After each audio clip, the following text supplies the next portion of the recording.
Hey, this is Patrick Sweeney from Live Big. Have you ever felt like Cameron from Ferris Bueller's Day Off? You know, you're wound so tight that if you shoved a lump of coal up your ass, in 2 weeks you'd have a diamond? Well, remember what Ferris said. Life moves pretty fast, and if you don't stop every once in a while to look around, it just might pass you by. This week we're doing more than looking around. We're going to go to Switzerland, and we're going to witness someone who's been living big for 20 years as a professional cyclist, Jens Voigt. Jens is making a try at an iconic record that stood for 7 years, the hour record. It's going to be his last hour as a professional cyclist. It could be his best. If you're looking for a little inspiration, and we all are at times, trying to get out of that Cameron rut, let's go out to Switzerland, into a velodrome, and see what inspiration we can get from this 40-year-old champion.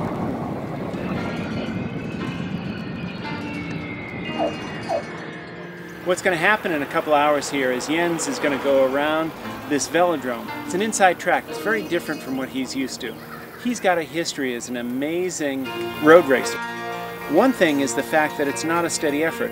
Coming into a velodrome, you've got to accelerate into the corner, you lay down on the corner, and then you accelerate out. So it's an inconsistent effort, which changes the wattage or changes the output. That's going to be a big challenge for Jens as he goes through this effort. Riders used to be paced by two guys in front of them on a tandem bike. When they started outpowering that duo back at the turn of the century, motorcycles were introduced as a dangerous but exciting alternative. There were some spectacular crashes and a few deaths as speeds rocketed. Jens is on the track warming up before most people arrive, behind a scooter, to get the feel of his speed without that race effort. And he picked a very Sweeney-like playlist for his warm-up and for the ride itself. Check it out below.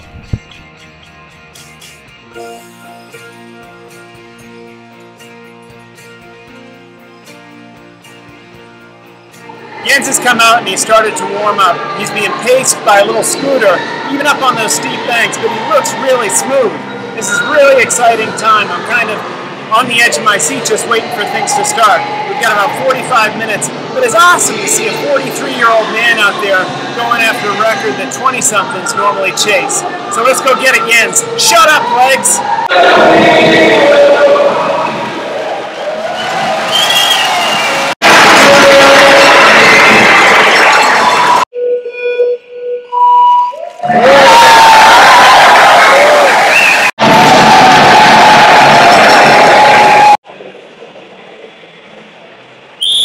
The whistle you just heard is the most important sound in this clamoring velodrome. The man blowing it is a former hour world record holder himself, Daniel Gissiger. Jens can only have contact with one person, and he's not allowed to have any electronics for pacing. Here's how he explains it. He did show me the split times for my laps, and he had a whistle, and every time if I'm following exactly my timetable, he would blow his whistle exactly the moment when I'm on a white line.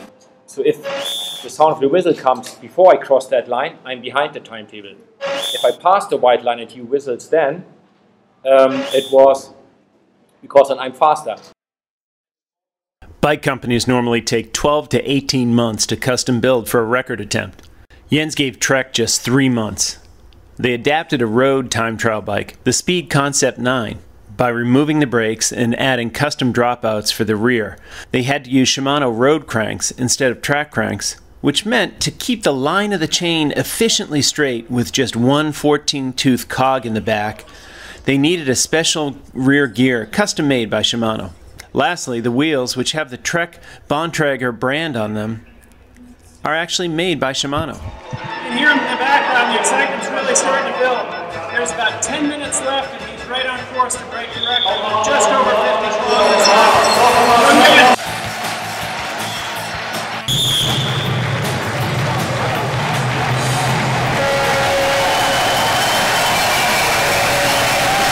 The last Friday we did a 30-minute test with like the full equipment at race speed, 6 minutes break, and then another 40-minute effort with the full equipment.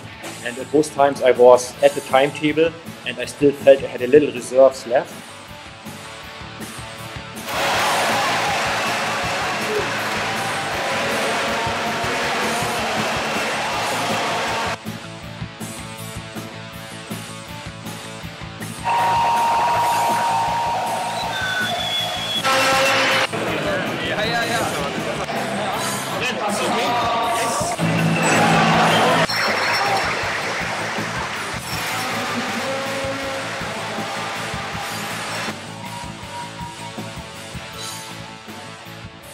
get measured by the quality of your opponent. So I would take the specialist.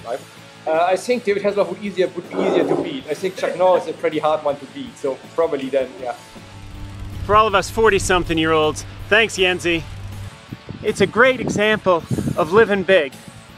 Jens was never afraid to take risks during his career, and it paid off. His last hour was the pinnacle of what will go down surely as one of the best professional cycling careers ever. What a great way to end it. Well, the core value to take away from that is clearly innovation. Jens took advantage of a rule change. He got a great partner in Trek that was willing to do some interesting things on the bike, and he set a world record. Really fantastic. It's awe-inspiring. Well, I hope you enjoyed this episode of Live Big. If you liked it, please be sure to subscribe, follow us on social media, and share it with your friends. Until next time, I'm Patrick Sweeney. Live big.